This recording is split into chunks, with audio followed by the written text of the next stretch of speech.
Hey, are you a business owner, entrepreneur, or professional? If so, we want you to apply to be a featured guest on our show.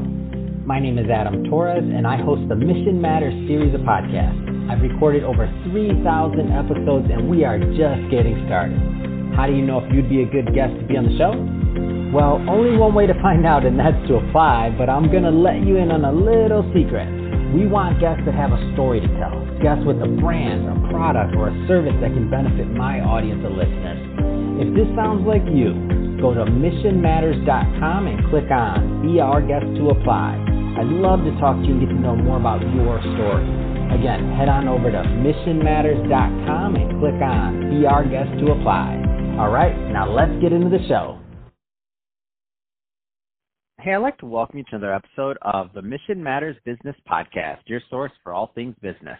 My name is Adam Torres. You can follow me on Instagram at AskAdamTorres. Keep up with my book releases, book tour schedule, signings, all that other good stuff. Always love to connect with you there. And as always, if you'd like to apply to become a co-author of one of my upcoming books, just head on over to the website, missionmatters.com, and click on Become an Author to apply. All right, so today I have Hayley Leviashvili on the line, and she's CEO and founder over at gigLAW. Hayley, welcome to the show. Thank you so much for having me. I'm so excited to be here and to be chatting with you today. So we have a great topic today, and that's really trusting your gut, identifying gaps, and building bridges for those gaps. So I think this is a very relevant topic, and happy to bring it to the audience. But before we do that, I do want to talk a little bit more about what you're doing over at gigLAW. So tell us a little bit more about the company, please. Absolutely. So I'm a recent Fordham Law graduate. I went to law school in New York City. I graduated in May 2020, right in the midst of the pandemic. But I'm a first-generation law student, so when I entered law school, I thought that I was just going to get my degree and get a job and figure out what I wanted to do and be happy doing that. But when I entered, I realized there were so many different facets of the legal profession. I didn't really know which one I wanted to join. Did I want to do entertainment law or bankruptcy or IP or just they didn't really provide us with any background of where to go. My school in particular wanted us to go to corporate law, work there for 5 years, and then figure it out. So when I had this interest in entertainment law, they told me, again, go to corporate law and then you'll figure it out. So I just ignored that, sent out 1,000 emails to network around, see who can talk to me about entertainment and just figure it out that way. And so I actually was able to land an internship at Warner Brothers after my first year of law school, which was an incredible experience. But that was really when I felt that there was a lack of confidence in me moving forward with my legal career and knowing which part of the profession I wanted to work in. So I started shooting out more emails to any lawyer that would speak to me about their practice, whether it was bankruptcy, cryptocurrency, general business law, just to hear about their practices. And that's when I realized that there's this gap in the legal education system that fails to provide students with insight into what it really is like to be a lawyer in each specific type of profession. Not only that insight, but also a lack of opportunity to actually get hands-on experience. So when I started reaching out to these attorneys, one in particular was a solo practitioner who was like, I am a solo. I don't have the overhead to bring anyone on full time. Would you be willing to work for me on an ad hoc basis? So I absolutely loved that idea. And then I realized there was also a gap on the actual practice of law side for these solo practitioners who don't want to bring someone on full time either because they don't have the resources or they just want to keep it a one-man shop or woman shop. And so now at this point, I identified two gaps within the legal profession. And then once I realized that there was kind of a synergy between both ends where there are these students who want to be able to get experience and firms who need the assistance, that's where gigLAW was born. So I started growing my clientele, offering my services on an individual basis for these firms. And then once my friends were asking me, hey, I would love to get experience in this too. Can I join? How can I get this type of work? That's when I realized, there's an idea for this. There's a business for this.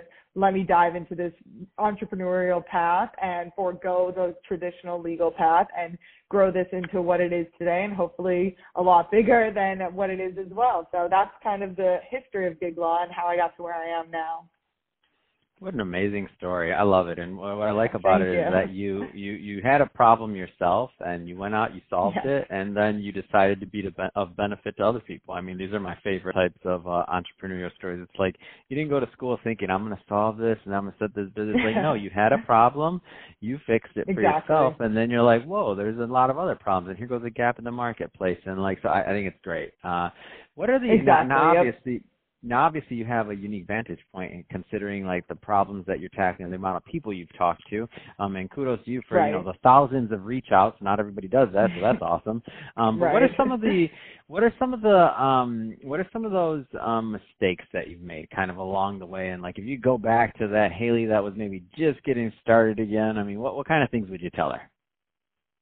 I would tell younger Hayley just to not be stuck on one particular path. And I think I've learned this time and time and again. When you make a plan, God or the greater power will laugh at you, because that plan will most likely take a million different directions, and you're going to learn from those mistakes and those plans. So one of the first mistakes I think I made was entering law school thinking I just had this set track, this set plan of how to get to how to be successful, and having this one definition of success. So I think maybe from the outset, the first mistake was having only one definition of success. And while many people do go to law school, they end up going on the exact route that they want with their practice and their legal career. Many people realize maybe law isn't for me. So just being flexible with your ideas, that's really what I think the number one mistake I made, was being so rigid in my plan.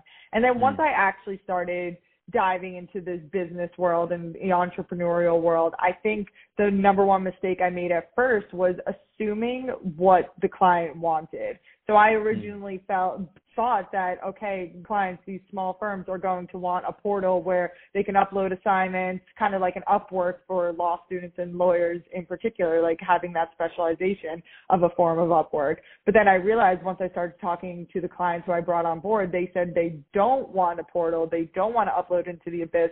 Rather, they want a process that can fold into their practice and their already existing processes. So that was the number one thing, that I was ready to invest thousands of dollars in manpower into building out this portal without even realizing what exactly my product, my service was, and what people wanted. So not making assumptions, that's a huge lesson that I've learned in the past 6 months, that, you have to learn as you go and learn what your customer wants, and not just assume that they want one thing when it might be the other. And I think another mistake I made is just thinking that I can do it all.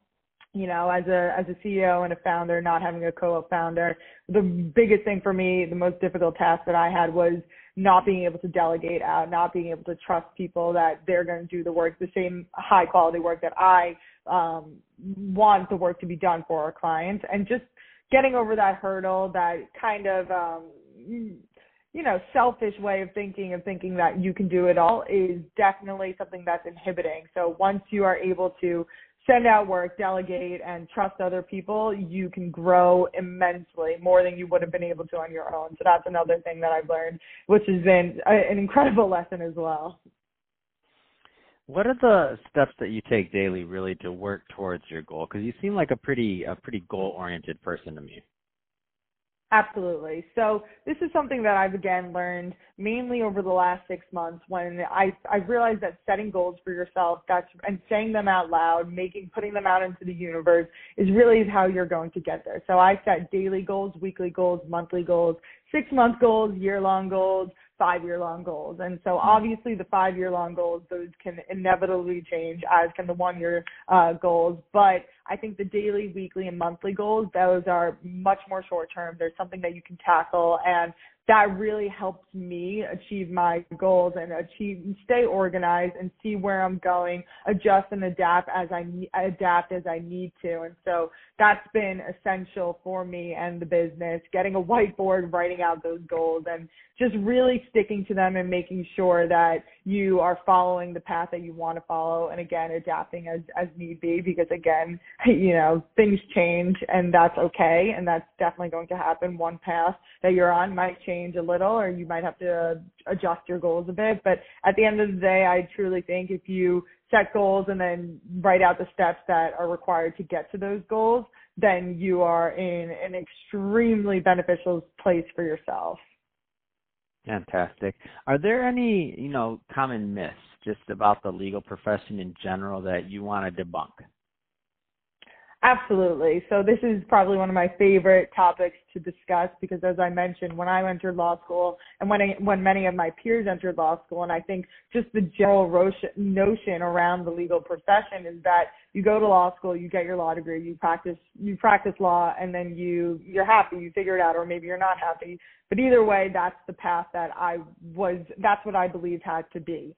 But then when I realized when I entered the legal profession is that you're not just going to law school for a degree. You're learning a different way to think. You're learning a different way to analyze things. There's just so many different options that you can go after you get a law degree. And I'm not saying if you want to be an entrepreneur, go to law school. I think that if you want to be an entrepreneur, you should spend the hours and the time that law school takes investing in your business rather than going to law school. But what I think the main myth is that if you go to law school and you realize a year and a half, 2 years in, 3 years in, or even 5 years into your career that you're not happy, you have a very incredible skill set that you can take with you wherever you want to go. So you're not stuck in this career path, this one career path. If you're not happy, you can really branch out, figure out what you want to do. You can be an entrepreneur. You can go into academia. You can go into journalism. You can go into mediation. There are so many different career paths that you can take that could be either legal related or has nothing to do with legal at all. But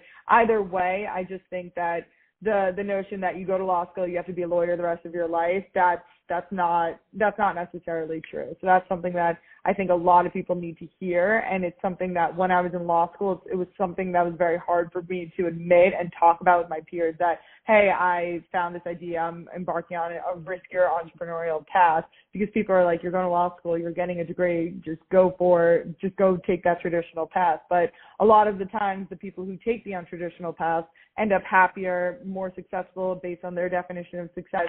And that, I think, is what is most important, just trusting your gut and doing what you know in your heart and your soul is right for you in particular. Fantastic.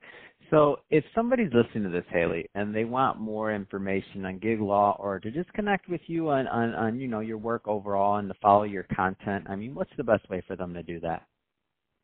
Absolutely. So you can follow me on LinkedIn if you just type in my name, Hayley Leviashvili, or you can also find the company gigLAW on LinkedIn. We're also on Instagram and Twitter, both at gigLAW. And you can also just shoot me an email if you want. It's Hayley@giglaw.co. So I'm always available, always happy to chat with anyone about absolutely everything, because that's where this all started. It all started from networking and just connecting with people, learning about other people's experiences. So I find that essential in my everyday life and in my long-term career and short-term career. Perfect. Well, Hayley, really appreciate you coming on the show today and sharing more about your background and all the great work that you're doing over at gigLAW. And to the audience, as always, thank you for tuning in. Hope you got a lot of value out of this. And if you're a first-time listener, don't forget, hit that subscribe button. We want you to be a return listener. Definitely have some more great guests coming up for you. And Hayley, thanks again for coming on the show. It's been a pleasure. Of course. Thank you so much for having me.